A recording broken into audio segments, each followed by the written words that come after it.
ಭಕ್ತರಿಗೆ ದುಬಾರಿ ಆಯಿತು ದೇವರ ಸೇವೆ. ಧಾರ್ಮಿಕ ದತ್ತಿ ಇಲಾಖೆಯ ದೇಗುಲಗಳಲ್ಲಿ ಸೇವಾ ದರವನ್ನ ಹೆಚ್ಚಳ ಮಾಡಲಾಗಿದೆ. ದೇವರ ಸೇವೆಗೆ ದರ ಏರಿಕೆ ಮಾಡಿದೆ ಮುಜರಾಯಿ ಇಲಾಖೆ. ಇದೀಗ ದೇವರಿಗೂ ದರ ಏರಿಕೆಯ ಬಿಸಿ ಅಂತ ಹೇಳಿದ್ರೆ, ದೇವರಿಗೆ ಯಾವ್ದಾದ್ರು ಸೇವೆ ಮಾಡಿಸ್ಕೊಳ್ಬೇಕು ಅಂತ ಹೇಳಿ ಭಕ್ತರು ಅಂದುಕೊಂಡ್ರೆ ಇದೀಗ ಈ ಹಿಂದಿನಿಗಿಂತ ಜಾಸ್ತಿ ದರವನ್ನ ಕಟ್ಟಬೇಕು. ಯಾವ್ಯಾವ ದೇವಸ್ಥಾನಗಳಲ್ಲಿ ಈಗ ಈ ಒಂದು ದರ ಏರಿಕೆಯಾಗಿದೆ? ಕುಕ್ಕೆ ಸುಬ್ರಹ್ಮಣ್ಯ, ಕಟೀಲು ಶ್ರೀ ದುರ್ಗಾ ಪರಮೇಶ್ವರಿ ದೇವಸ್ಥಾನ, ಮಲೆಮಹದೇಶ್ವರ ಸೇರಿದಂತೆ ಎ ಗ್ರೇಡ್ ದೇಗುಲಗಳಲ್ಲಿ ದರ ಹೆಚ್ಚಳವನ್ನ ಮಾಡಲಾಗಿದೆ. ಬಹುತೇಕ ಸೇವೆಗೆ ಡಬಲ್ ಚಾರ್ಜ್ ಅನ್ನ ವಿಧಿಸಿದೆ ಸರ್ಕಾರ. ಇದೀಗ ಈಗಾಗಲೇ ಭಕ್ತರಿಗೆ ದುಬಾರಿ ಆಗಿದೆ. ಭಕ್ತರು ಈಗ ಪೂಜೆ ಮಾಡಿಸ್ಬೇಕು, ಯಾವುದೋ ಒಂದು ಸೇವೆಯನ್ನ ಸಲ್ಲಿಸಬೇಕು ಅಂತ ಹೇಳಿದ್ರು ಕೂಡ ಈ ಹಿಂದಿಗಿಂತ ಡಬಲ್ ಚಾರ್ಜ್ ಅನ್ನ ಕೊಡಬೇಕು. ಯಾವುದೇ ಪುಷ್ಪಾರ್ಚನೆ ಆಗಿರ್ಬೋದು, ಕೇವಲ ಅರ್ಚನೆ ಆಗಿರಬಹುದು, ಅಥವಾ ಯಾವುದಾದ್ರೂ ಸೇವೆಗಳಾಗಿರಬಹುದು, ಅಂತಹ ಸೇವೆಗಳ ದರವನ್ನ ಏರಿಕೆ ಮಾಡಿದೆ ಇದೀಗ ಸರ್ಕಾರ. ಮಲೆಮಹದೇಶ್ವರ, ದುರ್ಗಾ ಪರಮೇಶ್ವರಿ ಅಷ್ಟು ಮಾತ್ರ ಅಲ್ಲ, ಕುಕ್ಕೆ ಸುಬ್ರಹ್ಮಣ್ಯ, ಹೀಗೆ ಯಾವ್ಯಾವುದು ದೇವಸ್ಥಾನಗಳು ಮುಜರಾಯಿ ಇಲಾಖೆಯ ಅಂಡರ್ಗೆ ಬರುತ್ತೆ, ಎ ಗ್ರೇಡ್ ದೇವಸ್ಥಾನಗಳು ಇದೆ, ಹೆಚ್ಚಿನ ಆದಾಯ ಬರುವಂತಹ ದೇವಸ್ಥಾನಗಳು ಯಾವುದಿದೆ ಆ ಎಲ್ಲಾ ದೇಗುಲಗಳಲ್ಲೂ ಕೂಡ ದರ ಹೆಚ್ಚಳ ಆಗಿದೆ. ಬಹುತೇಕ ಸೇವೆಗೆ ಡಬಲ್ ಚಾರ್ಜ್ ಅನ್ನ ಸರ್ಕಾರ ವಿಧಿಸಿದೆ. ಈ ಮೂಲಕ ದೇವಸ್ಥಾನಕ್ಕೆ ಹೋಗುವಂತಹ ಭಕ್ತರ ಜೇಬಿಗೂ ಸರ್ಕಾರ ಕತ್ರಿ ಹಾಕಿದೆ. ಈಗ ದೇವರಿಗೆ ಒಂದು ದರ ಏರಿಕೆಯ ಬಿಸಿ ತಟ್ಟಿದೆ ಅಂತ ಹೇಳಬೇಕಾಗತ್ತೆ. ಆದರೆ ಜನ ಏನ್ ಮಾಡ್ತಾರೆ, ಪಾಪ ನಂಬಿಕೆ, ಒಂದು ರೀತಿಯ ಶ್ರದ್ಧೆ ಇರುವಂತಹ ಸಂದರ್ಭದಲ್ಲಿ ಜಾಸ್ತಿ ಆದ್ರೂ ಪರವಾಗಿಲ್ಲ ಅಂತ ಹೇಳಿ ಸೇವೆ ಮಾಡಿಸುವವರು ಮಾಡಿಸ್ತಾರೆ. ಇದರ ಬಗ್ಗೆ ಇನ್ನಷ್ಟು ಡೀಟೇಲ್ಸ್ ಅನ್ನ ಕೊಡೋದಕ್ಕೆ ನಮ್ಮ ರಿಪೋರ್ಟರ್ ಅಜಿತ್ ಈಗ ಫೋನ್ ಸಂಪರ್ಕದಲ್ಲಿ ಜಾಯಿನ್ ಆಗಿದ್ದಾರೆ. ಅಜಿತ್, ಇದೀಗ ಯಾವಾಗ ಈ ಒಂದು ಆದೇಶ ಆಗಿದೆ, ಈಗ ಯಾವತ್ತಿನಿಂದ ಜಾರಿ ಆಗುತ್ತೆ, ಎಷ್ಟೆಷ್ಟು ರೇಟ್ ಜಾಸ್ತಿ ಆಗಿದೆ, ಯಾವ್ಯಾವ ಸೇವೆಗಳಿಗೆ, ಯಾವ್ಯಾವ ದೇವಸ್ಥಾನಗಳಲ್ಲಿ?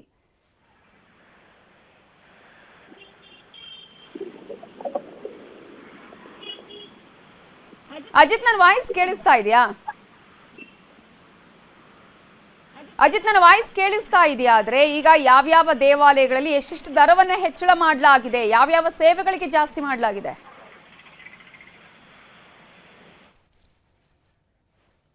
ಓಕೆ, ಅವರ ಸಂಪರ್ಕ ಸರಿಯಾಗಿ ಸಾಧ್ಯ ಆಗ್ತಾ ಇಲ್ಲ. ಮತ್ತೆ ಅವರನ್ನು ಸಂಪರ್ಕಿಸುವಂತಹ ಪ್ರಯತ್ನ ಮಾಡೋಣ. ನಿಮ್ಗೆ ಈಗಾಗಲೇ ನಾವು ಡೀಟೇಲ್ಸ್ ಕೊಡ್ತಾ ಇದ್ದೀವಿ ನೋಡಿ, ಯಾವ್ಯಾವ ದೇವರ ಸೇವೆಗೆ ರೇಟ್ ಜಾಸ್ತಿ ಆಗಿದೆ, ಆಲ್ಮೋಸ್ಟ್ ಡಬಲ್ ಆಗಿದೆ ಅಂತ ಹೇಳಿ. ಕುಕ್ಕೆ ಸುಬ್ರಹ್ಮಣ್ಯದಲ್ಲಿ ನಾಗಪ್ರತಿಷ್ಠೆಗೆ 400ರಿಂದ 500 ರೂಪಾಯಿವರೆಗೂ ಏರಿಕೆಯಾಗಿದೆ. ಇನ್ನು ಕಟೀಲು ದುರ್ಗಾ ಪರಮೇಶ್ವರಿ ದೇವಸ್ಥಾನದಲ್ಲೂ ಕೂಡ ಪೂಜೆ ಇದೀಗ ದುಬಾರಿ ಆಗಿದೆ. ಪುಷ್ಪಾರ್ಚನೆಗೆ ಈ ಹಿಂದೆ 120 ರೂಪಾಯಿ ಇತ್ತು, ಇದೀಗ 220ಕ್ಕೆ ಹೆಚ್ಚಳ ಆಗಿದೆ. 100 ರೂಪಾಯಿ ಜಾಸ್ತಿ ಮಾಡಿದ್ದಾರೆ. ಕುಕ್ಕೆ ಸುಬ್ರಹ್ಮಣ್ಯದಲ್ಲಿ ಆಶ್ಲೇಷ ಪೂಜೆ ಫೇಮಸ್, ಅದರ ದರ ಕೂಡ ಈಗ ಜಾಸ್ತಿ ಆಗಿದೆ. 400ರಿಂದ 500 ರೂಪಾಯಿ ಹೆಚ್ಚಳವನ್ನ ಮಾಡಿದ್ದಾರೆ. ನಾಗ ಪ್ರತಿಷ್ಠೆ ಮಾಡಿಸಬೇಕು ಅಂದ್ರೆ ಅದರ ದರ 400ರಿಂದ 500 ರೂಪಾಯಿ ಆಗಿದೆ. ಈಗ ಒಟ್ಟಾರೆಯಾಗಿ ಎ ಗ್ರೇಡ್ ದೇವಸ್ಥಾನಗಳಲ್ಲಿ ಇದೀಗ ದರ ಹೆಚ್ಚಳವನ್ನ ಮಾಡಿ ಭಕ್ತರ ಜೇಬಿಗೆ ಕತ್ರಿಯನ್ನ ಹಾಕಿದೆ ಇದೀಗ ಸರ್ಕಾರ. ಮುಜರಾಯಿ ಇಲಾಖೆಗೆ ಒಳಪಡುವಂತಹ ಎಲ್ಲಾ ದೇವಸ್ಥಾನಗಳಲ್ಲೂ ಆಲ್ಮೋಸ್ಟ್ ಇದೀಗ ಸೇವೆಗಳಿಗೆ ದರ ಏರಿಕೆಯನ್ನ ಮಾಡಿದೆ. ಮುಜರಾಯಿ ದೇಗುಲಗಳ ಸೇವಾ ದರ ಹೆಚ್ಚಳಕ್ಕೆ ಭಕ್ತರು ತೀವ್ರ ಆಕ್ರೋಶವನ್ನ ವ್ಯಕ್ತಪಡಿಸ್ತಾ ಇದ್ದಾರೆ. ಈಗ ನಾವು ಒಂದಷ್ಟು ಉದಾಹರಣೆಗಳು ನಿಮಗೆ ಕೊಡ್ತೀವಿ, ಯಾವ್ಯಾವ ದೇವಸ್ಥಾನಗಳಲ್ಲಿ ಯಾವ ಸೇವೆಗೆ ಜಾಸ್ತಿ ಆಗಿದೆ ಅಂತ ನೋಡೋದಾದ್ರೆ, ದುರ್ಗಾ ಪರಮೇಶ್ವರಿ ದೇವಸ್ಥಾನದಲ್ಲಿ ಇದೀಗ ಪೂಜೆ ದುಬಾರಿ ಆಗಿದ್ದು ಪುಷ್ಪಾರ್ಚನೆಗೇನೆ, ಈ ಒಂದು ಸೇವೆಗೇನೆ ಇದೀಗ 100 ರೂಪಾಯಿ ಜಾಸ್ತಿ ಮಾಡಿದ್ದಾರೆ. ಇನ್ನು ಕುಕ್ಕೆ ಸುಬ್ರಹ್ಮಣ್ಯದಲ್ಲಿ ಆಶ್ಲೇಷ ಪೂಜೆ ಮಾಡುವವರ ಸಂಖ್ಯೆ ಜಾಸ್ತಿ ಆಗಿದೆ. ನಿಮ್ಗೆಲ್ಲರಿಗೂ ಕೂಡ ಗೊತ್ತಿದೆ, ಯಾವುದೇ ಒಂದು ರೀತಿಯಾದಂತಹ ನಾಗನ ವಿಚಾರಕ್ಕೆ ಸಂಬಂಧಪಟ್ಟ ಹಾಗೆ ಏನಾದರೂ ಹರಕೆಗಳಿದ್ರೆ ಆಶ್ಲೇಷ ಪೂಜೆ ಮಾಡಿಸಬೇಕು, ಆ ಸೇವೆ ಮಾಡಿಸುವವರ ಸಂಖ್ಯೆ ಜಾಸ್ತಿ ಆಗುತ್ತಿರುತ್ತೆ. ಆದ್ರೆ ಇದೀಗ 400 ರೂಪಾಯಿ ಇದ್ದಿದ್ದನ್ನ 500 ರೂಪಾಯಿಗೆ ಹೆಚ್ಚಳ ಮಾಡಿದ್ದಾರೆ. ಕುಕ್ಕೆ ಸುಬ್ರಹ್ಮಣ್ಯದಲ್ಲೇ ನಾಗ ಪ್ರತಿಷ್ಠೆಗೆ 400 ರೂಪಾಯಿ ಇತ್ತು, ಆದ್ರೆ ಸೇವಾ ದರ ಇದೀಗ 500ಕ್ಕೆ ಹೆಚ್ಚಳ ಮಾಡಿದ್ದಾರೆ. ಉಳಿದಂತೆ ಎಲ್ಲಾ ಸೇವೆಗಳಲ್ಲೂ ಕೂಡ ಭಾರಿ ಹೆಚ್ಚಳವನ್ನ ಮಾಡಲಾಗಿದೆ. ಈ ಮೂಲಕ ಭಕ್ತರ ಜೇಬಿಗೆ ಕತ್ರಿ ಹಾಕುವ ಪ್ರಯತ್ನವನ್ನ ಈಗಾಗಲೇ ಸರ್ಕಾರ ಮಾಡ್ತಾ ಇದೆ. ನಿಮ್ಗೆ ಗೊತ್ತಿರಬಹುದು, ಆಲ್ಮೋಸ್ಟ್ ಎಲ್ಲಾ ವಸ್ತುಗಳ ದರ ಕೂಡ ಏರಿಕೆ ಆಗಿದೆ. ನಾವು ಗಮನಿಸ್ತಾ ಹೋದ್ರೆ ಪಟ್ಟಿಗೆ ನಾವು ಕೊಡಬಹುದು, ಅಷ್ಟರ ಮಟ್ಟಿಗೆ ದರ ಏರಿಕೆಯನ್ನ ಮಾಡ್ತಾ ಇದೆ ಸರ್ಕಾರ. ಇಂತಹ ಸಂದರ್ಭದಲ್ಲಿ ದೇವರನ್ನು ಕೂಡ ಬಿಟ್ಟಿಲ್ಲ, ದೇವಸ್ಥಾನಗಳನ್ನು ಕೂಡ ಬಿಟ್ಟಿಲ್ಲ, ದೇವಸ್ಥಾನಗಳಲ್ಲಿ ಸೇವೆಗಳ ದರವನ್ನ ಹೆಚ್ಚಳ ಮಾಡಿದೆ ಸರ್ಕಾರ. ಈ ಮೂಲಕ ಯಾರ್ಯಾರು ಭಕ್ತರು ಇದ್ದಾರೆ ಆ ಭಕ್ತರು ಇದೀಗ ಇನ್ನು ಮುಂದೆ ಈ ಹಿಂದೆ ಇದ್ದಂತಹ ರೇಟ್ ಕೊಟ್ಟು ನಾನು ಆ ಸೇವೆ ಮಾಡಿಸ್ತೀನಿ ಅಂತ ಹೇಳಿದ್ರೆ ಒಂದು ಸಲ ಪ್ರೈಸ್ ಲಿಸ್ಟ್ ಅನ್ನ ನೋಡ್ಕೊಂಡು ಹೋಗ್ಬೇಕು. ಇದರ ಬಗ್ಗೆ ಇನ್ನಷ್ಟು ಡೀಟೇಲ್ಸ್ ಕೊಡೋದಕ್ಕೆ ನಮ್ಮ ರಿಪೋರ್ಟರ್ ಅಜಿತ್ ಈಗ ಫೋನ್ ಸಂಪರ್ಕದಲ್ಲಿ ಜಾಯಿನ್ ಆಗಿದ್ದಾರೆ. ಅಜಿತ್, ಯಾವ್ಯಾವ ದೇವಸ್ಥಾನಗಳಲ್ಲಿ ಯಾವ್ಯಾವ ಸೇವೆಗಳ ದರ ಜಾಸ್ತಿ ಆಗಿದೆ, ಯಾವತ್ತಿನಿಂದ ಜಾರಿಗೆ ಬರುತ್ತೆ? ಈಗ ಧಾರ್ಮಿಕ ದತ್ತಿ ಇಲಾಖೆಗೆ ಸೇರಿದಂತಹ ಎಲ್ಲ ಎ ಗ್ರೇಡ್ ದೇವಸ್ಥಾನಗಳಲ್ಲಿ ಇದೀಗ ದರ ಏರಿಕೆಯನ್ನು ಮಾಡಲಾಗಿದೆ. ಮುಖ್ಯವಾಗಿ ದಕ್ಷಿಣ ಕನ್ನಡ ಜಿಲ್ಲೆಯ ಮತ್ತು ಅತ್ಯಂತ ಪ್ರಸಿದ್ಧ ಧಾರ್ಮಿಕ ಕ್ಷೇತ್ರವಾದಂತಹ ಕುಕ್ಕೆ ಸುಬ್ರಹ್ಮಣ್ಯದಲ್ಲಿ ಭಾರಿ ಏರಿಕೆಯನ್ನು ಮಾಡಲಾಗಿದೆ. ಈ ಹಿಂದೆ ಆಶ್ಲೇಷ ಬಲಿ ಪೂಜೆಗೆ 400 ರೂಪಾಯಿ ಫಿಕ್ಸ್ ಮಾಡಲಾಗಿತ್ತು, ಇದೀಗ 500 ರೂಪಾಯಿ ಫಿಕ್ಸ್ ಮಾಡಲಾಗಿದೆ.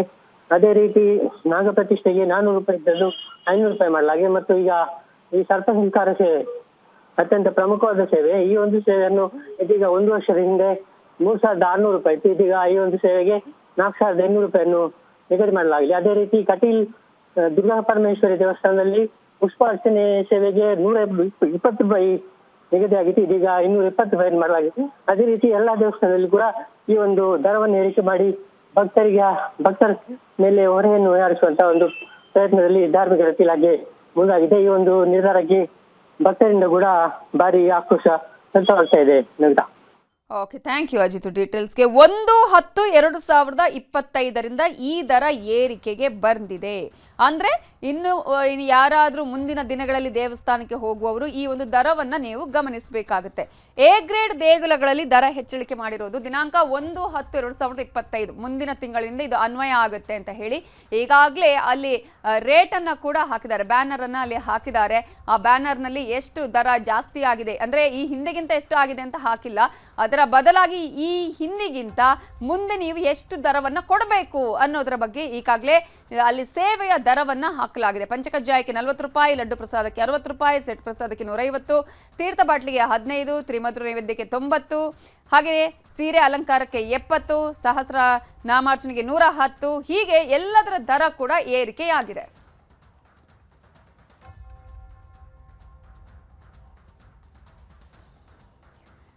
ಇದೇ ವಿಚಾರಕ್ಕೆ ಸಂಬಂಧಪಟ್ಟ ಹಾಗೆ ನಮ್ಮ ಜೊತೆ ಮಾತನಾಡೋದಕ್ಕೆ ಇದೀಗ ಕುಕ್ಕೆ ಸುಬ್ರಹ್ಮಣ್ಯ ಸಮಿತಿ ವ್ಯವಸ್ಥಾಪನಾ ಸಮಿತಿ ಸದಸ್ಯರು, ಮಾಜಿ ವ್ಯವಸ್ಥಾಪನಾ ಸಮಿತಿ ಸದಸ್ಯರು ಇವರು ಕಿಶೋರ್ ಶಿರಾಡಿ ಅಂತ ಹೇಳಿ ಇದೀಗ ಫೋನ್ ಸಂಪರ್ಕದಲ್ಲಿ ಜಾಯಿನ್ ಆಗಿದ್ದಾರೆ. ನಮಸ್ತೆ ಕಿಶೋರ್ ಅವರೇ. ನಮಸ್ತೆ. ಇದೀಗ ಎ ಗ್ರೇಡ್ ದೇವಾಲಯಗಳಲ್ಲಿ ಅಂದ್ರೆ ಮುಜರಾಯಿ ಇಲಾಖೆಗೆ ಒಳಪಡುವಂತಹ ದೇವಾಲಯಗಳಲ್ಲಿ ದರವನ್ನ ಏರಿಕೆ ಮಾಡಲಾಗುತ್ತೆ ಮುಂದಿನ ತಿಂಗಳಿಂದ, ಅಂದ್ರೆ 1ನೇ ತಾರೀಕಿಂದ ಅಂತ ಹೇಳಿ. ಪ್ರಮುಖವಾಗಿ ಯಾವ್ಯಾವ ಸೇವೆಗಳಿಗೆ ದರ ಏರಿಕೆ ಮಾಡಲಾಗಿದೆ, ಈ ಮೂಲಕ ಇದು ನಮ್ಮ ಭಕ್ತರ ಜೇಬಿಗೆ ಕತ್ತರಿ ಹಾಕದಂಗಲ್ವಾ ಅಂತ?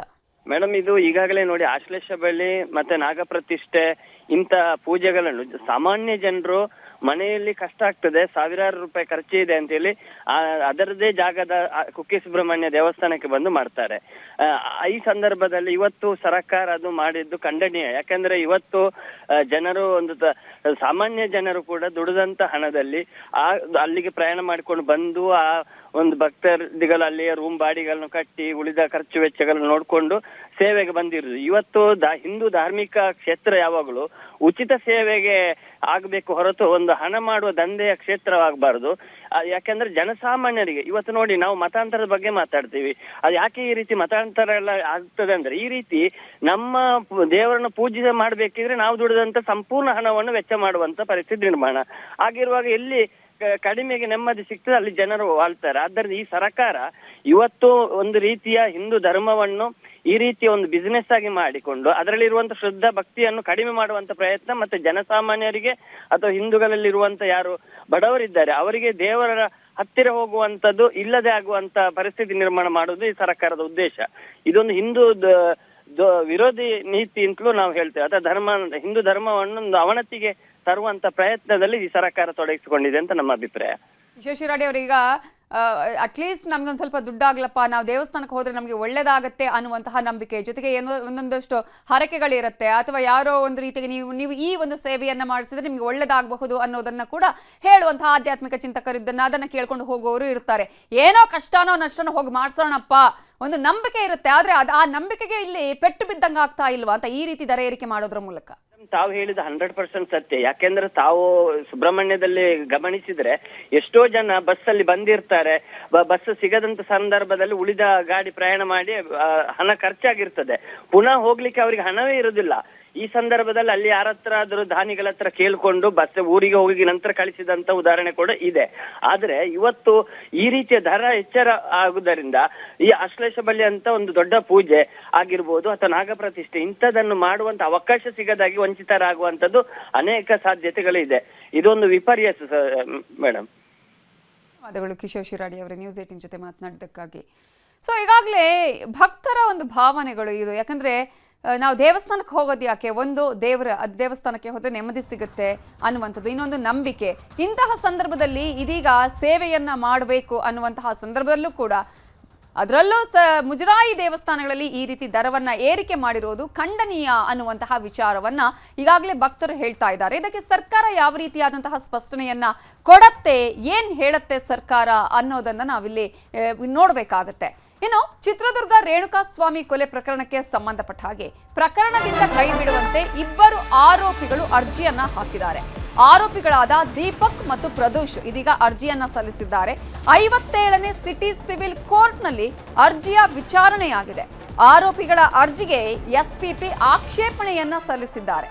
ಎಸ್ಪಿಪಿ ಪ್ರಸನ್ನ ಕುಮಾರ್ ಅವರು ಇದೀಗ ಪ್ರತಿವಾದವನ್ನ ಮಾಡಿದ್ದು 57ನೇ ಸಿಟಿ ಸಿವಿಲ್ ಕೋರ್ಟ್ನಲ್ಲಿ ಪ್ರದೋಷ್ ಹಾಗೇನೆ ದೀಪಕ್ ಇವರಿಬ್ರು ಕೂಡ ಈ ಪ್ರಕರಣದಿಂದ ಕೈ ಬಿಡಬೇಕು ಅಂತ ಹೇಳಿ ಅರ್ಜಿಯನ್ನ ಹಾಕಿದ್ದಾರೆ. ಸದ್ಯಕ್ಕೆ ಅರ್ಜಿಯ ವಿಚಾರಣೆಯನ್ನ ಕೋರ್ಟ್ ನಾಳೆಗೆ ಮುಂದೂಡಿಕೆ ಮಾಡಿದೆ. ಈ ಪ್ರಕರಣದಲ್ಲಿ ನಮ್ಮ ಪಾತ್ರ ಇಲ್ಲ, ನಮ್ಮನ್ನ ಈ ಪ್ರಕರಣದಿಂದ ಕೈ ಬಿಡಬೇಕು ಅಂತ ಹೇಳಿ ದೀಪಕ್ ಹಾಗೇನೆ ಪ್ರದೋಷ್ ಈ ಒಂದು ಪ್ರಕರಣದಿಂದ ಕೈ ಬಿಡುವ ಮನವಿಯನ್ನ ಅಥವಾ ಅರ್ಜಿಯನ್ನ ಕೋರ್ಟ್ಗೆ ಹಾಕಿದ್ರು. ವಾದ ಪ್ರತಿವಾದ ಕೂಡ ನಡೆದಿದೆ ಕೋರ್ಟ್ನಲ್ಲಿ. ಪ್ರಮುಖವಾಗಿ ಈಗಾಗಲೇ ಎಸ್ಪಿಪಿ ಅವರು ಪ್ರತಿವಾದವನ್ನ ಮಾಡಿದ್ದಾರೆ. ಯಾವುದೇ ಕಾರಣಕ್ಕೂ ಕೂಡ ಈ ಇಬ್ಬರು ಆರೋಪಿಗಳನ್ನ ಪ್ರಕರಣದಿಂದ ಕೈ ಬಿಡಬಾರ್ದು ಅಂತ ಹೇಳಿ, ಕಾರಣ ಬೇಕಾದಂತಹ ಒಂದು ಸಾಕ್ಷ್ಯಗಳು ಇದೆ ಅನ್ನುವ ವಿಚಾರವನ್ನು ಕೂಡ ಕೋರ್ಟ್ ಮುಂದಿಟ್ಟಿದ್ದಾರೆ. ಇದರ ಬಗ್ಗೆ ಇನ್ನಷ್ಟು ಡೀಟೇಲ್ಸ್ ಅನ್ನ ಕೊಡೋದಕ್ಕೆ ನಮ್ಮ ರಿಪೋರ್ಟರ್ ಮುನಿರಾಜು ಈಗ ನೇರ ಸಂಪರ್ಕದಲ್ಲಿ ಜಾಯ್ನ್ ಆಗಿದ್ದಾರೆ. ಮುನಿರಾಜು, ಈ ಇಬ್ಬರು ಆರೋಪಿಗಳು ಇದೀಗ ಪ್ರಕರಣದಿಂದನೇ ಕೈ ಬಿಡಬೇಕು ಅಂತ ಹೇಳಿ ಕೋರ್ಟ್ಗೆ ಅರ್ಜಿಯನ್ನ ಹಾಕಿರೋದು, ವಾದ ಪ್ರತಿವಾದ ಯಾವ ರೀತಿಯಾಗಿತ್ತು, ಕೋರ್ಟ್ ಯಾವೆಲ್ಲ ಅಂಶಗಳನ್ನ ಈಗಾಗಲೇ ಪರಿಗಣನೆಗೆ ತೆಗೆದುಕೊಂಡಿದೆ? ನವಿತಾ, ರೇಣುಕಾಸ್ವಾಮಿ ಕೊಲೆ ಪ್ರಕರಣದಲ್ಲಿ ಇಬ್ಬರು ಆರೋಪಿಗಳು ಈ ಒಂದು ಪ್ರಕರಣದಿಂದ ಕೈ ಬಿಡಬೇಕು ಅಂತ ಹೇಳಿ ಒಂದು ಅರ್ಜಿಯನ್ನು ಕೂಡ ಈಗ ಕೋರ್ಟ್ನಲ್ಲಿ ಹಾಕೊಂಡಿದ್ದಾರೆ. ಈ ಒಂದು ಅರ್ಜಿಗೆ ಸಂಬಂಧಪಟ್ಟಂತೆ ಇವತ್ತು 57ನೇ ಸಿಟಿ ಸಿವಿಲ್ ಕೋರ್ಟ್ನಲ್ಲಿ ವಿಚಾರಣೆ ಕೂಡ ಆರಂಭ ಆಗಿತ್ತು. ಮತ್ತೆ ಈಗಾಗಲೇ ಅವರ ಪರ ವಕೀಲರು ಕೂಡ ಒಂದು ವಾದವನ್ನ ಮಂಡಿಸಿದ್ದಾರೆ. ಮತ್ತೆ ಇದಕ್ಕೆ ಪ್ರತಿಯಾಗಿ ಎಸ್ಪಿಪಿ ಅವರು ಕೂಡ ಇವತ್ತು ಪ್ರತಿವಾದವನ್ನ ಮಂಡಿಸಿದ್ದು, ಈ ಒಂದು ಆರೋಪಿಗಳ ಮೇಲೆ ಇರುವಂತಹ ಒಂದು ಆರೋಪಗಳು ಮತ್ತೆ ಅವರ ವಿರುದ್ಧ ಇರುವಂತಹ ಸಾಕ್ಷ್ಯಾಧಾರಗಳ ಬಗ್ಗೆ ಒಂದು ಕೋರ್ಟ್ನ ಗಮನಕ್ಕೆ ಕೂಡ ತಂದಿದ್ದಾರೆ. ಮತ್ತೆ ಇದೇ ವೇಳೆ ಏನು ಆರೋಪಿ ದೀಪಕ್ ಮತ್ತೆ ಪ್ರದೋಷ್ ಏನಿದ್ರೆ ಇಬ್ಬರು ಕೂಡ ಈ ಒಂದು ಕೊಲೆಯಲ್ಲಿ ಭಾಗಿಯಾಗಿದ್ದಾರೆ. ಮತ್ತೆ ದೀಪಕ್ ಏನಿದ್ದಾನೆ ಈತ ಈ ಒಂದು ಕೊಲೆ ಪ್ರಕರಣದಲ್ಲಿ ಸ್ಪಾಟ್ ನಲ್ಲಿ ಇರ್ತಾನೆ. ಮತ್ತೆ ಆತನ ಬಟ್ಟೆಗಳ ಮೇಲೆ ರಕ್ತದ ಕಲೆಗಳು ಕೂಡ ಇದಾವೆ. ಮತ್ತೆ ಇದು FSL ಕೂಡ ಪ್ರೂವ್ ಆಗಿದ್ದಾವೆ. ಮತ್ತೆ ಘಟನಾ ಸ್ಥಳದಲ್ಲಿ ಆತನ ಚಪ್ಪಲಿಗಳು ಕೂಡ ಈಗ ಪತ್ತೆಯಾಗಿದೆ ಅಂತೇಳಿ ಒಂದು ವಾದವನ್ನು ಕೂಡ ಮಂಡಿಸಿರುವಂತದ್ದು. ಮತ್ತೆ FSL ರಿಪೋರ್ಟ್ ನಲ್ಲಿ ಆತನ ಬಟ್ಟೆ ಮೇಲೆ ಇರುವಂತಹ ಒಂದು ರಕ್ತದ ಕಲೆಗಳೇನಿದೆ ಅದು ರೇಣುಕಾ ಸ್ವಾಮಿಗೆ ಸೇರಿದ ರಕ್ತದ ಕಲೆಗಳೇ ಅಂತೇಳಿ ಕೂಡ ಈಗ ದೃಢಪಟ್ಟಿದ್ದಾವೆ. ಆದ್ರಿಂದ ಈ ಒಂದು ಕೊಲೆ ಪ್ರಕರಣದಲ್ಲಿ ಆತ ಕೂಡ ಇನ್ವಾಲ್ವ್ಮೆಂಟ್ ಆಗಿದ್ದಾನೆ, ಆತನನ್ನ ಕೈ ಬಿಡಬಾರದು ಅಂತೇಳಿ ಕೂಡ ಒಂದು ಮನವಿ ವಾದವನ್ನ ಕೂಡ ಮಂಡಿಸಿದ್ದಾರೆ. ಮತ್ತೆ ಅದೇ ರೀತಿ ಮತ್ತೊಬ್ಬ ಆರೋಪಿ ಪ್ರದೋಷ್ ಏನಿದ್ದಾನೆ ಈತ ಈ ಒಂದು ಕೊಲೆಯ ಸಂಚಿನಲ್ಲಿ ಭಾಗಿಯಾಗಿದ್ದಾನೆ. ರೇಣುಕಾಸ್ವಾಮಿ ಮಾಡಿರುವಂತಹ ಒಂದು SMS ಏನಿದೆ ಅದನ್ನ ನೇರವಾಗಿ ಈತ ಓದಿದ್ದಾನೆ. ಮತ್ತೆ ಓದಿ ಆ ಒಂದು ಮಾಹಿತಿಯನ್ನು ಕೂಡ ಹೇಳಿದ್ದಾನೆ. ಆದ್ರಿಂದ ಈತ ಇನ್ವಾಲ್ವ್ಮೆಂಟ್ ಆಗಿರೋದು. ಮತ್ತೆ ಪೊಲೀಸರು ಯಾವ ರೀತಿ ತನಿಖೆಯನ್ನ ಮಾಡ್ತಾರೆ ಅಂದ್ರೆ ತನಿಖೆಯ ವೈಖರಿ ಯಾವ ಇರುತ್ತೆ, ಮೊಬೈಲ್ ನಲ್ಲಿ ಯಾವ ರೀತಿ ಕಾಂಟ್ಯಾಕ್ಟ್ಸ್ ಅನ್ನ ಪತ್ತೆ ಮಾಡ್ತಾರೆ, ಮತ್ತೆ ಮಾಹಿತಿಗಳನ್ನ ಪತ್ತೆ ಮಾಡ್ತಾರೆ, ಈ ಎಲ್ಲಾ ವಿಚಾರಗಳ ಬಗ್ಗೆ ಈತ ಸರ್ಚ್ ಮಾಡಿದ್ದಾನೆ ಅನ್ನೋ ಒಂದು ಮಾಹಿತಿಯನ್ನು ಕೂಡ ವಾದವನ್ನು ಕೂಡ ಮಂಡಿಸಿರೋದು. ಮತ್ತೆ ಏನು ರೇಣುಕಾಸ್ವಾಮಿ ಮೃತದೇಹವನ್ನ ಬಿಸಾಡಿದ ಒಂದು ಸ್ಥಳ ಏನಿದೆ ಆ ಒಂದು ಸ್ಥಳಕ್ಕೆ ಭೇಟಿ ಕೊಟ್ಟು ಅಲ್ಲಿ ಬೆಳಗಿನ ಜಾವ ಒಂದು ಫೋಟೋ ಕೂಡ ತೆಗೆದುಕೊಂಡು ಹೋಗಿರ್ತಾನೆ. ಅದರಿಂದ ಈತ ಕೂಡ ಈ ಒಂದು ಕೊಲೆಯಲ್ಲಿ ನೇರವಾಗಿ ಭಾಗಿಯಾಗಿರ್ತಾನೆ. ಈ ಇಬ್ಬರು ಆರೋಪಿಗಳನ್ನ ಕೊಲೆ ಪ್ರಕರಣದಿಂದ ಕೈ ಬಿಡಬಾರದು ಅಂತ ಹೇಳಿ ಒಂದು ವಾದವನ್ನು ಕೂಡ ಮಂಡಿಸಿದ್ದಾರೆ. ಸದ್ಯ ಎಸ್ಪಿಪಿ ಅವರ ಒಂದು ವಾದವನ್ನ ಆಲಿಸಿದಂತ ನ್ಯಾಯಾಲಯ ಈಗ ನಾಳೆ ಈ ಒಂದು ಪ್ರಕರಣದ ಒಂದು ವಿಚಾರಣೆಯನ್ನು ಕೂಡ ಮುಂದೂಡಿಕೆ ಮಾಡಿದೆ. Navita, okay, thank you Muniraju ಡೀಟೇಲ್ಸ್ಗೆ. ಬೆಂಗಳೂರಲ್ಲಿ ಭಾರಿ ಮಳೆಯಿಂದ ರಸ್ತೆ ಗುಂಡಿಗಳು ಯಾವ್ಯಾವ ಏರಿಯಾದಲ್ಲಿ ಹೇಗಿದೆ ರಸ್ತೆ ಗುಂಡಿ ಗಂಡಾಂತರ. ನ್ಯೂಸ್ 18 ಕನ್ನಡದಲ್ಲಿ ರಸ್ತೆ ಗುಂಡಿಗಳ ಮೆಗಾ ರಿಯಾಲಿಟಿ ಚೆಕ್.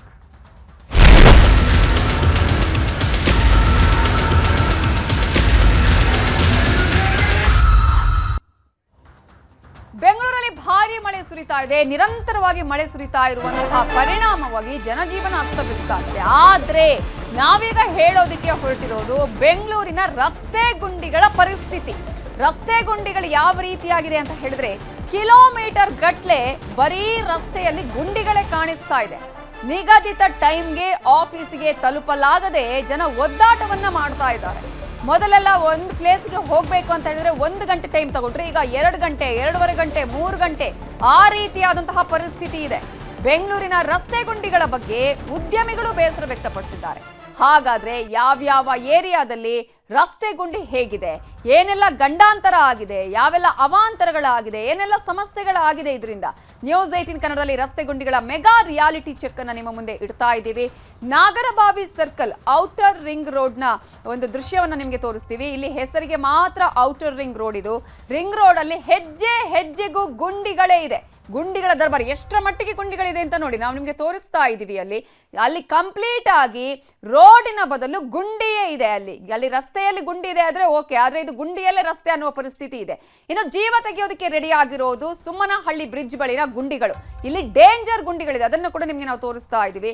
ಶಾಸಕರು ಸಚಿವರ ಮೇಲೆ ಜನರು ಬೇಸರವನ್ನ ವ್ಯಕ್ತಪಡಿಸ್ತಾ ಇದ್ದಾರೆ. ಅದೇ ರೀತಿಯಾಗಿ ಚಾಮರಾಜಪೇಟೆಯಲ್ಲೂ ಕೂಡ ಇಂಥದ್ದೇ ಪರಿಸ್ಥಿತಿ, ನಾಯಂಡಹಳ್ಳಿ ಜಂಕ್ಷನ್ ಬಳಿಯೂ ಕೂಡ ಇಂಥದ್ದೇ ಪರಿಸ್ಥಿತಿ ಇದೆ.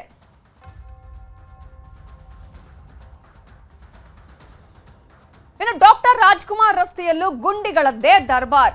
ಪ್ರಮುಖವಾಗಿ ನಾವಿಲ್ಲಿ ನೋಡಬೇಕಾಗಿರೋದು Nagarabhavi circle outer ring road ನರಕವನ್ನ ನಾವು ನಿಮಗೆ ತೋರಿಸ್ತೀವಿ. ಇದೀಗ ಇಲ್ಲಿ ಹೆಸರಿಗೆ ಮಾತ್ರ ಔಟರ್ ರಿಂಗ್ ರೋಡ್ ಇದು. ರಿಂಗ್ ರೋಡ್ ಅಲ್ಲಿ ಹೆಜ್ಜೆ ಹೆಜ್ಜೆಗೂ ಗುಂಡಿಗಳದ್ದೇ ದರ್ಬಾರ್ ಇದೆ. ಆ ಗುಂಡಿಗಳು ಯಾರ ಜೀವವನ್ನ ಯಾವ ಸಮಯದಲ್ಲೂ ಕೂಡ ತೆಗಿಬಹುದು. ಟೂ ವೀಲರ್ ಅಲ್ಲಿ ಹೋಗೋರು, ಕಾರಲ್ಲಿ ಹೋಗೋರು ಜೀವವನ್ನ ಒತ್ತೆ ಇಟ್ಟೇ ಹೋಗ್ಬೇಕು, ಅಂತಹ ಪರಿಸ್ಥಿತಿ ಇದೆ. ಜೀವ ತೆಗೆಯೋದಕ್ಕೆ ರೆಡಿಯಾಗಿವೆ ಗುಂಡಿಗಳು. ಸುಮನಹಳ್ಳಿ ಬ್ರಿಡ್ಜ್ ಬಳಿಯೂ ಡೇಂಜರ್ ಗುಂಡಿಗಳಿದೆ. ಶಾಸಕರು ಸಚಿವರ ಮೇಲೆ ಜನ ತೀವ್ರ ಬೇಸರವನ್ನ ವ್ಯಕ್ತಪಡಿಸಿದ್ದಾರೆ. ಯಾಕಂತ ಹೇಳಿದ್ರೆ ಇಷ್ಟು ಸಮಯ ಆಯ್ತು ಸರ್ಕಾರ ಬಂದು, ಅಟ್ಲೀಸ್ಟ್ ಒಂದೇ ಒಂದು ರಸ್ತೆ ತೋರಿಸಿ ಗುಂಡಿಗಳಿಲ್ಲದ್ದು ಅನ್ನುವಂತಹ ಪ್ರಶ್ನೆಯನ್ನ ಜನರು ಮಾಡ್ತಾ ಇದ್ದಾರೆ. ನೀವು ಗ್ರೇಟರ್ ಬೆಂಗಳೂರು ಅಂತ ಹೇಳ್ತಾ ಇದ್ದೀರಾ, ಆದ್ರೆ ಇಲ್ಲಿ ನೋಡಿದ್ರೆ ಬರೀ ಗುಂಡಿಗಳದ್ದೇ ಕಾರುಬಾರು ಅನ್ನುವಂತಹ ಒಂದು ಆಕ್ರೋಶವನ್ನ ವ್ಯಕ್ತಪಡಿಸ್ತಿದ್ದಾರೆ.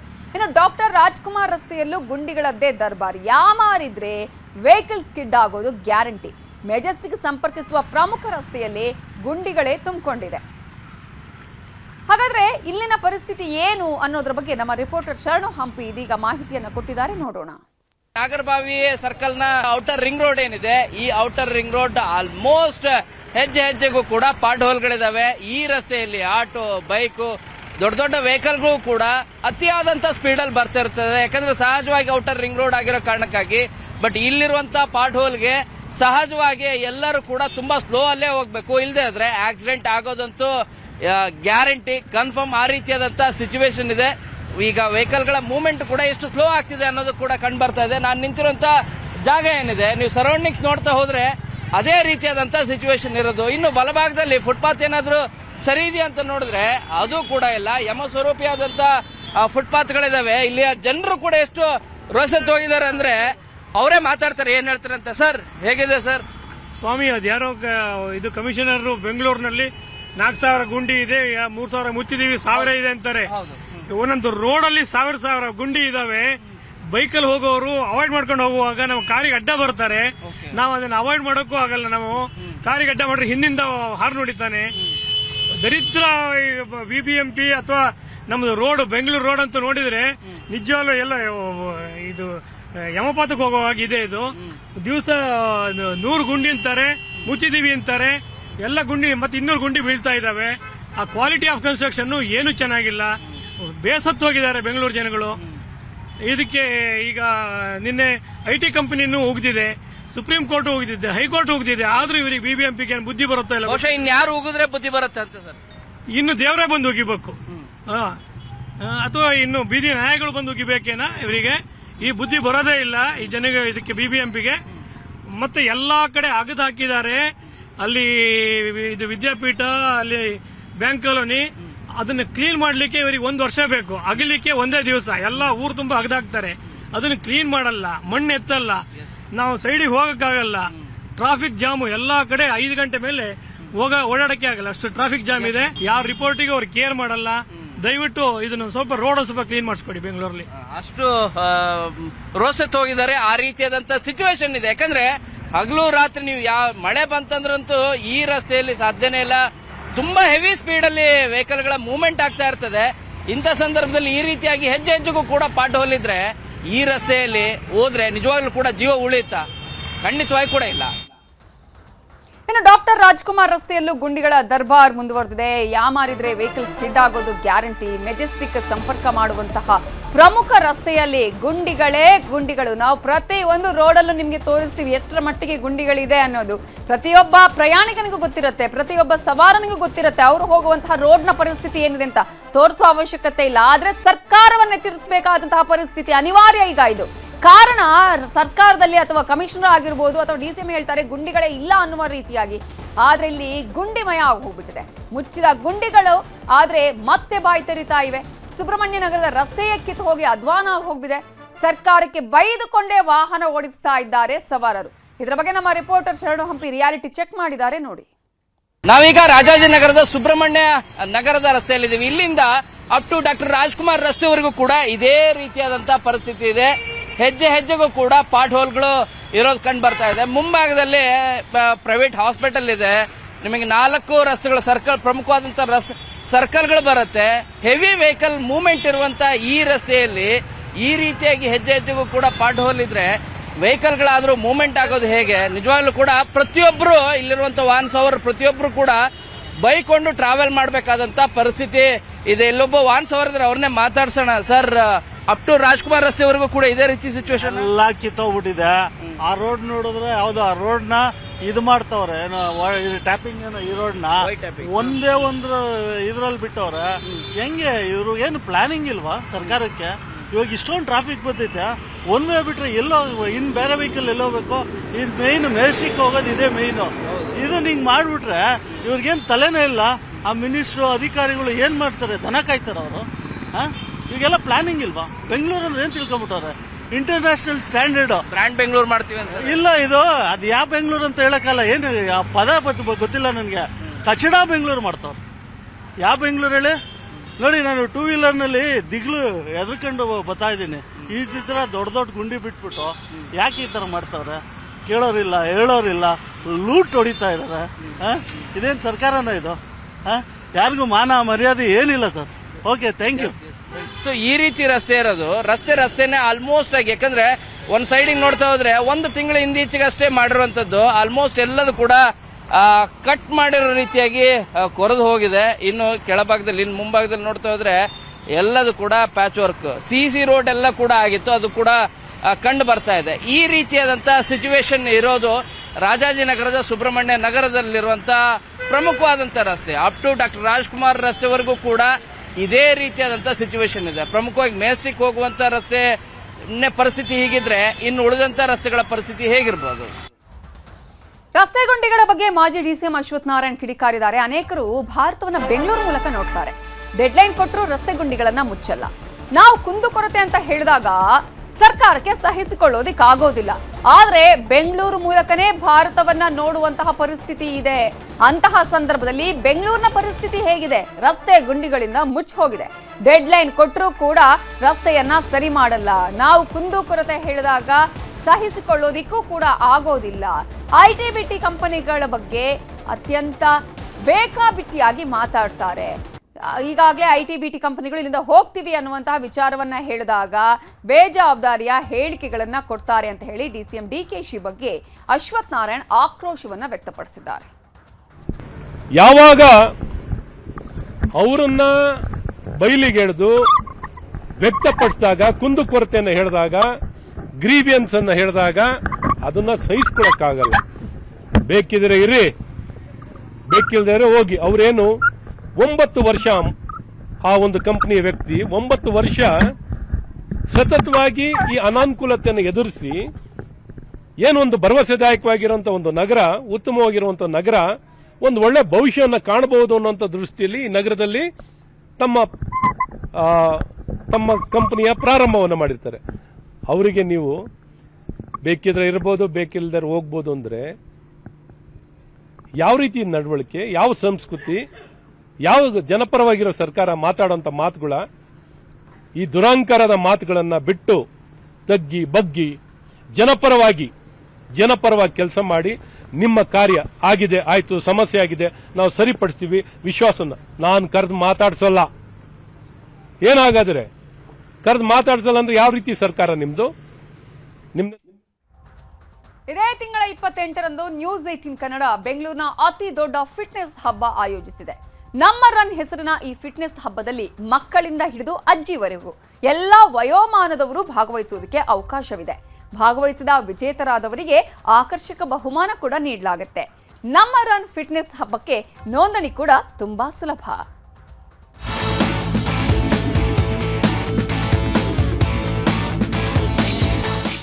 ಬೆಂಗಳೂರಿನ ಅತಿದೊಡ್ಡ ಫಿಟ್ನೆಸ್ ಹಬ್ಬ, ಮಕ್ಕಳಿಂದ ಅಜ್ಜ ಅಜ್ಜಿಯರ ತನಕ. ಬನ್ನಿ, ಓಡಿ, ಸಂಭ್ರಮಿಸಿ, ಗೆಲ್ಲಿ.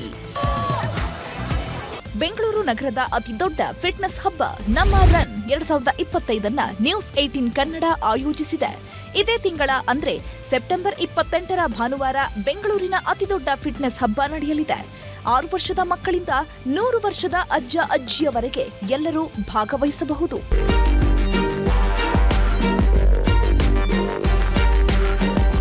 ನಮ್ಮ ರನ್ 2025 ಬೆಂಗಳೂರಿನ ಅತಿದೊಡ್ಡ ಫಿಟ್ನೆಸ್ ಹಬ್ಬದಲ್ಲಿ ಕರ್ನಾಟಕದ ಹೆಸರಾಂತ ಗಣ್ಯರು, ತಾರೆಯರು, ಸಾಧಕರು, ಹಿರಿಯ ಜೀವಿಗಳು ಭಾಗವಹಿಸುತ್ತಿದ್ದಾರೆ.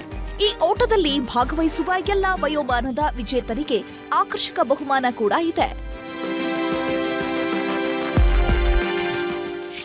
ನ್ಯೂಸ್ 18 ಕನ್ನಡ ಆಯೋಜಿಸಿರುವ ನಮ್ಮ ರನ್ 2025 ಇದೇ ಸೆಪ್ಟೆಂಬರ್ 28ರ ಭಾನುವಾರ ಬೆಳಗ್ಗೆ 5 ಗಂಟೆಗೆ ಆರಂಭವಾಗಲಿದೆ. ಬೆಂಗಳೂರಿನ ಸೆಂಟ್ ಜೋಸೆಫ್ ಬಾಲಕರ ಹೈಸ್ಕೂಲ್ ಮೈದಾನದಲ್ಲಿ ನಮ್ಮ ರನ್ 2025 ಆಯೋಜಿಸಲಾಗಿದೆ. ಬೆಂಗಳೂರಿನ ಅತಿದೊಡ್ಡ ಫಿಟ್ನೆಸ್ ಹಬ್ಬದ ಭಾಗವಾಗಲು ನೀವು ರೆಡಿ ಅಲ್ವಾ? ನಾವು ತೋರಿಸ್ತಾ ಇರೋ ಈ QR ಕೋಡ್ ಸ್ಕ್ಯಾನ್ ಮಾಡಿ ರಿಜಿಸ್ಟರ್ ಆಗಿ ಅಷ್ಟೇ. ನೀವು ನಿಮ್ಮ ಕುಟುಂಬ ಸಮೇತ ಈ ಫಿಟ್ನೆಸ್ ಓಟದಲ್ಲಿ ಭಾಗಿಯಾಗಿ. Bureau report, news 18 Kannada.